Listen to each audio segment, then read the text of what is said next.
Hello, my fellow thinkers and learners. I'm Tim Karagosian, and I'm here to help Timulate your minds. These lessons are basically a self-discovery of figuring out your own unique learning process. This is part 2 of the larger topic of mentors and mentorship. In part 1, we covered what makes for a good mentor, and more importantly, what makes for a good mentor for you.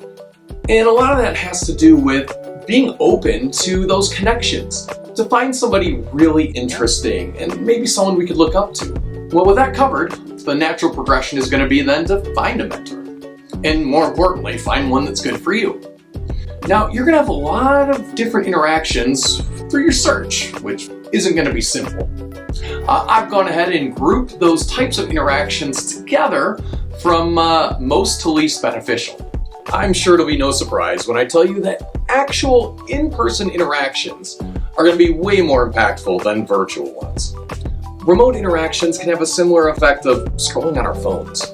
Conversations don't flow as naturally, so topics can end up more shallow, and you lose out on a lot of nonverbal cues that help with excitement and motivation. And last, it's really tough to be our authentic, true selves when we're distanced. Now, the world's definitely becoming more virtual, but there's still a lot of benefits and value in reality. The most beneficial mentor you'll find is a one-on-one in-person interaction where you'll spend focused time together on a topic, and you as a student will drive the conversation with all the things you want to learn. And then your mentor is going to guide you down the path to complete comprehension. This kind of mentor works so well because of the direct interactions you have to give yourself instant feedback and realizations. When in person, there's less barriers, basically being just understanding the information with very little in the way of interference or distractions. But it is tough to put yourself out there to meet and work with someone. And it can be real awkward sitting in a room with someone for hours, which is also kind of the reason why I think this works better when you have that personal connection with your mentor already in place. You can find a mentor like this through family, friends, personal connections, career, social settings, or even mentorship programs. I found some of my best mentors through realizing personal and career connections, and then all I had to do was simply ask for help.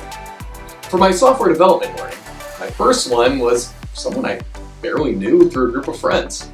We, over time, grew real close, though, as we spent countless hours learning together. Then I added a couple coworker mentors who I used to stay after work with to hammer out all kinds of concepts that had nothing to do with our day job. But I also mentioned you can find mentors in social settings. Don't ever be afraid to talk about what you're interested in and what you're passionate about. It'll open doors for you and result in discoveries and connections with incredible people. The next form of mentorship is group mentorship. Now, group mentorship you can think of a lot like a teacher with students, but with a more focused topic and a lot less students.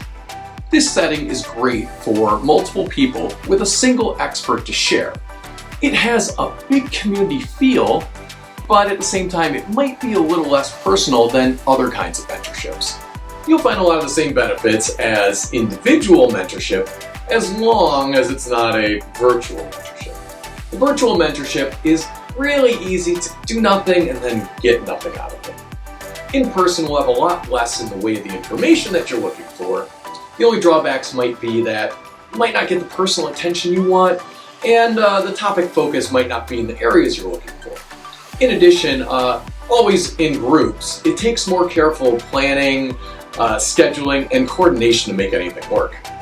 I've found these mentorship opportunities at work or other work and production related settings in the form of workshops and trainings. Now, it's important to be interactive, so I like to ask lots of questions and be very involved. And if I felt that there was some dissatisfaction with some kind of topic or something I wanted to know that wasn't covered in it, I will email the instructor afterwards and ask them all about it. I'm going to lump all virtual mentors together into this next least beneficial category. Now, this includes all video calls, messages, and like I said, any online remote interaction where you're not in person. Now, some of these are okay, like in the moment screen shares are immensely beneficial. But if you do look real close, you'll notice that some things are missing from it. And over time, this is going to cause some information interference that may hinder your growth. There are also some unexpected benefits to virtual-only connections. Number one, they're really easy. It's extremely trivial for us to message somebody versus meeting up in person, where you've got to coordinate and do all the steps. Unfortunately though, you may end up waiting a while for a response, if at all, because it's also really easy just to not message somebody or connect with someone.